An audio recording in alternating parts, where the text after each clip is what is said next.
네, 오늘은 히브리서 12장 14절부터 17절까지를 살펴보고자 합니다. 먼저 히브리 기자는 히브리 수신자들에게 추구해야 될 것들에 대해서 말씀하고 있습니다. 24절 앞부분을 보시면 모든 사람과 더불어 화평함과 거룩함을 따르라 라고 말씀하고 있습니다. 개역 개정에서는 이 따르라로 되어 있지만 실질적인 원어의 뜻은 이 따르다라는 말보다는 추구하라라는 말입니다. 그리스도인들이 추구해야 될 삶은 화평과 거룩이라고 말씀하고 있습니다. 여기서 화평이라는 것은 교회 내 성도들과의 관계에서 화평을 추구하라는 것은 말씀입니다.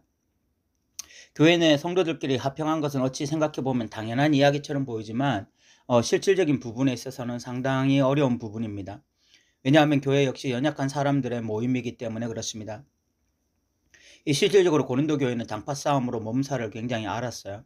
누구는 뭐 게바파, 누구는 아볼로파, 누구는 바울파, 누구는 뭐 그리스도파라고 하면서 서로 심하게 다투었습니다. 그런데 이 고린도 교회만 이런 몸살을 앓은 것은 아닙니다. 로마 교회도 이방인과 유대인 사이에서 갈등이 심했고 상당수 교회들이 비슷한 문제로 갈등을 겪었습니다. 그래서 에베소서 4장 3절에는 평안에 매는 줄로 성령이 하나 되게 하신 것을 힘써 지키라라고 권면을 합니다. 힘써 지키라는 말씀은 다른 측면, 반대 측면에서 보면 교회 안에 언제나 하나됨을 깨는 위험한 요새가 존재한다는 것을 암시하는 것입니다. 오늘날 교회의 가장 큰 문제 중 하나가 바로 이 분쟁이죠. 한 교회 안에 목회자와 성도들 간의 분쟁, 또 성도와 성도 간의 분쟁이 있고 교회와 교회가 분쟁하기도 하고 교단과 교단이 이 분쟁하기도 합니다. 그래서 한 교회 안에 분쟁이 없으면 오히려 이상하게 여겨질 정도입니다. 그런데 오늘 히브리 기자는 화평함이야말로 우리가 추구해야 할 진정한 삶이라고 말씀하고 있습니다. 그럼 화평이 어떻게 이루어지겠습니까? 먼저 섬기고 희생하고 사랑하고 이해하고 용납하는 자들을 통해서 가능해지는 것입니다. 그런 자들이 많아지는 교회 되기를 저는 좀 소망하고요. 이 두 번째는 거룩함을 추구하라고 말씀하고 있습니다. 화평이 사람과의 관계에 대한 말씀이라면 이 거룩은 하나님과의 관계에 대한 말씀입니다. 하나님은 거룩하신 하나님이십니다. 그래서 하나님이 하나님의 백성들에게 가장 크게 요구하셨던 것이 거룩이었습니다. 레위기 11장 45절에 보면 내가 거룩하니 너희도 거룩할지어다 라고 말씀하셨습니다. 거룩은 하나님의 백성의 정체성인 동시에 하나님과 친밀한 교제를 누리기 위한 필수 요건입니다. 죄가 가득한 상태로, 거룩하지 않은 상태로 하나님과 친밀한 교제를 누릴 수가 없기 때문에 그렇습니다. 그래서 그리스도인들은 죄 짓는 것을 굉장히 불편하게 생각하고 진리의 말씀에 순응하려고 해야 됩니다. 히브리 기자는 거룩함이 없이는 주를 보지 못할 것이라고 말씀합니다.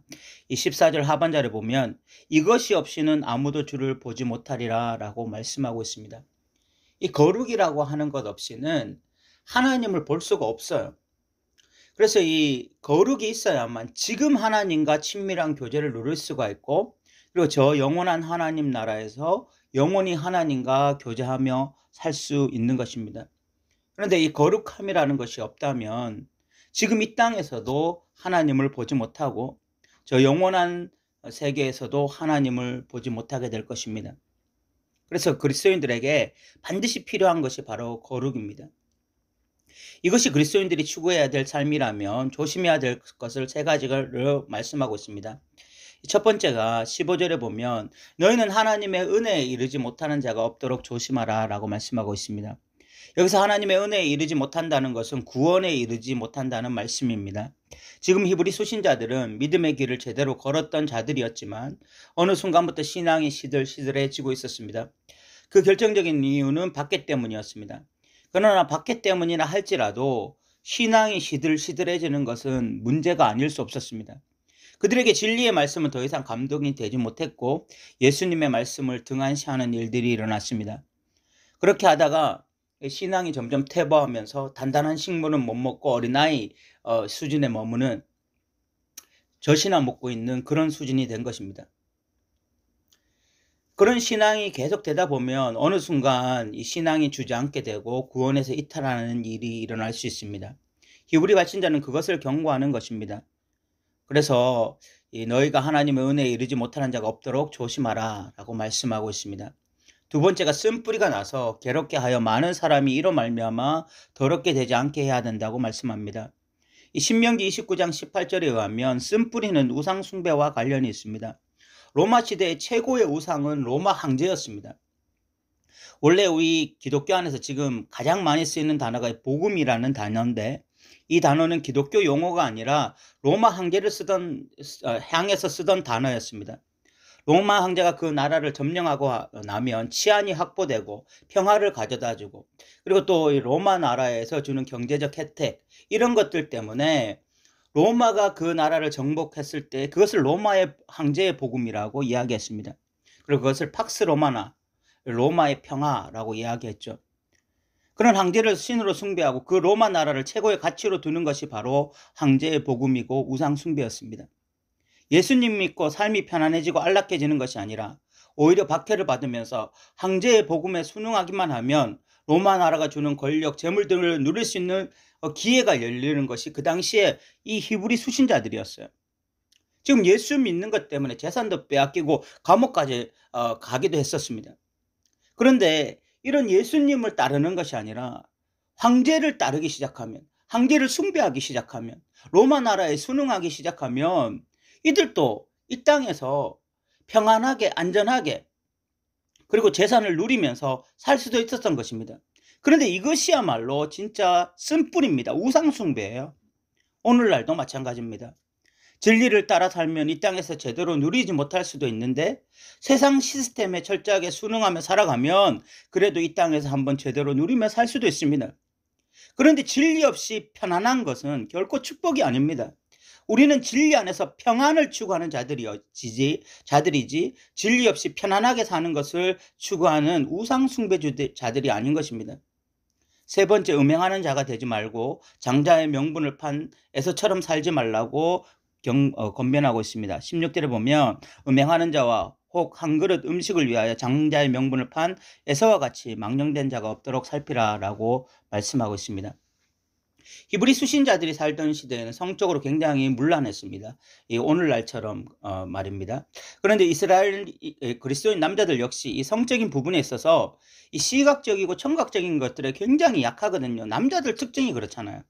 믿지 않는 자들과 같이 일을 하는데 하루 종일 이 음담패설을 듣고 있으면 음란한 마음들이 자꾸만 생길 수 있어요.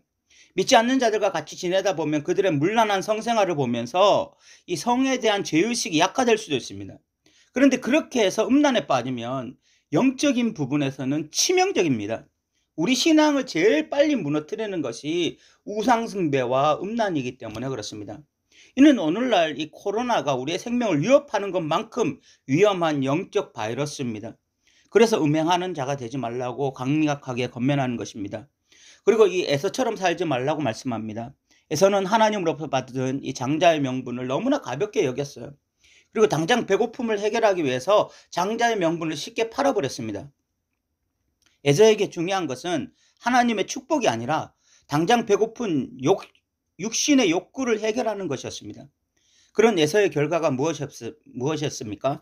이 17절에 나오는데 17절을 보면 너희가 아는 바와 같이 그가 그 후에 축복을 이어받으려고 눈물을 흘리며 구하되 버림바가 되어 회개할 기회를 얻지 못하였느니라 라고 말씀하고 있습니다. 뒤늦게 후회하고 눈물을 흘리며 축복을 강구했지만 이미 기회를 잃어버린 것이었습니다. 그것이 에서의 결과였어요. 그러나 너무나 안타깝게 오늘날 그리스도인들 가운데 에서의 삶을 살아가는 자들이 너무나 많습니다. 아파트 평수 좀 늘려보겠다고, 노후 대책 좀 세워보겠다고, 좋은 차 좀 당장 타야겠다고 영적인 것들을 하찮게 생각하는 사람들이 많아요. 그리고 그런 영적인 것들은 나중에 얻으면 된다고 생각합니다. 그런데 하나님은 영적인 것들을 가볍게 여기고 당장 눈에 보이는 것들로 인생을 채우고자 하는 자들에게 영적인 것들을 후회해 주시지 않습니다. 하나님은 그 가치를 아는 자들에게 그것을 주시는 거예요. 세상에서 온갖 시간을 다 소비하고 나중에 늙어 믿음으로 살아야 했는데라고 후회하는 인생이 너무 많아요. 그러나 그때는 이미 늦을 수 있습니다. 지금 돌이켜야 돼요. 지금 에서 같은 삶을 살지 말아야 되는 것입니다. 지금 영적인 것들을 귀히 여기며 살아야 하는 것이죠. 이제 말씀을 마무리하겠습니다. 오늘은 추구해야 될 것들과 조심해야 될 것들을 살펴보았습니다. 추구해야 될 것들은 두 가지인데 하나가 화평이고 하나가 거룩함입니다. 화평은 성도들과의 관계에서 누려야 할 것들입니다. 그런데 이 화평은 절로 얻어지는 것이 아니라 성령이 하나 되게 하신 것을 힘써 지키는 자들이 있을 때 얻어지는 것입니다. 다른 사람들이 그 일을 하기를 기대하지 말고 내가 화평의 주역이 되어야 할 것입니다. 내가 먼저 섬기고 내가 먼저 사랑하고 내가 먼저 다가가고 내가 먼저 기도하고 그런 어떤 공동체원들이 되기를 소망하고요. 두 번째가 거룩함입니다. 그리스도인이면서 죄를 함부로 짓고 살아가는 자는 결코 지금 하나님을 볼 수가 없어요. 그리고 앞으로도 마찬가지입니다. 하나님이 거룩하니 그리스도인들 역시 거룩함을 추구해야 됩니다. 죄 짓는 것을 두려워하고 진리를 따라 살아야 하는 것입니다. 이것이 그리스도인들이 추구해야 될 삶이라면 조심해야 될 것은 첫 번째가 은혜에 이르지 못할까 조심해야 됩니다. 여러분, 이 구원을 너무나 쉽게 생각하는 사람들이 많아요. 그냥 너무 쉽게 믿습니다라고 말을 하면 그냥 구원받는 것으로 이렇게 생각하는 사람들이 많이 있습니다. 그러나 그 사람들 가운데 유사 그리스도인들이 너무 많아요. 진짜 그리스도인이 아니라 유사 그리스도인들인 것입니다. 왕년 신앙을 말하면서 오늘 믿음이 없어 살아가는 자들은 이 말씀을 두려움으로 받아야 될 것입니다. 두 번째가 쓴뿌리에 대해서 말을 하고 있는데 이는 우상숭배를 말하는 것입니다. 우상숭배는 하나님이 아니라 보이는 것을 의지하며 살아가는 것을 의미합니다. 오늘날 사람들이 자꾸 이 보이는 것으로 너무 확신을 가지고 보이는 것에 의지하려고 하는 경향이 너무 많아요. 성경적인 가치가, 성경적인 이 진리가 너무 하찮게 취급받고 있는 시대입니다. 그럼 우리가 보이는 것이 아니라 이 보이지 않는 하나님을 의지하며 살아갔으면 좋겠고요. 세 번째가 이 음행인데 음행은 우리 영혼을 파괴하는 가장 강력한 영적 바이러스라는 사실을 기억해야 됩니다. 여러분, 음행에 빠지면요, 하나님 싫어집니다. 음행에 빠지면 예배 싫어집니다. 기도하기 싫어져요. 성경 읽기 싫습니다. 이 신앙생활이 되지가 않아요. 여러분, 음행에 빠지면 이 영적으로 완전히 죽어버립니다. 그래서 우리가 이 음행에 빠지지 않기를 늘 기도해야 될 거고요. 그리고 우리는 에서와 같은 삶을 살아서는 안 됩니다. 에서는 당장 눈에 보이는 욕구 때문에 눈에 보이지 않는 영적인 것들을 하찮게 여기며 살아간 어리석인 삶입니다. 뒤에 때늦게 후회하고 울었지만 이미 기회는 지나갔습니다. 우리의 인생이 이렇게 되지 않기를 바라고, 우리는 지금 보이는 어떤 것들보다도 보이지 않는 진리, 하나님, 예수님, 십자가, 성령님, 우리 이런 것들을 온전히 붙잡고 마지막 시대에 정말 믿음으로 승리하는 저와 여러분 되시기 바랍니다. 들어주셔서 감사합니다.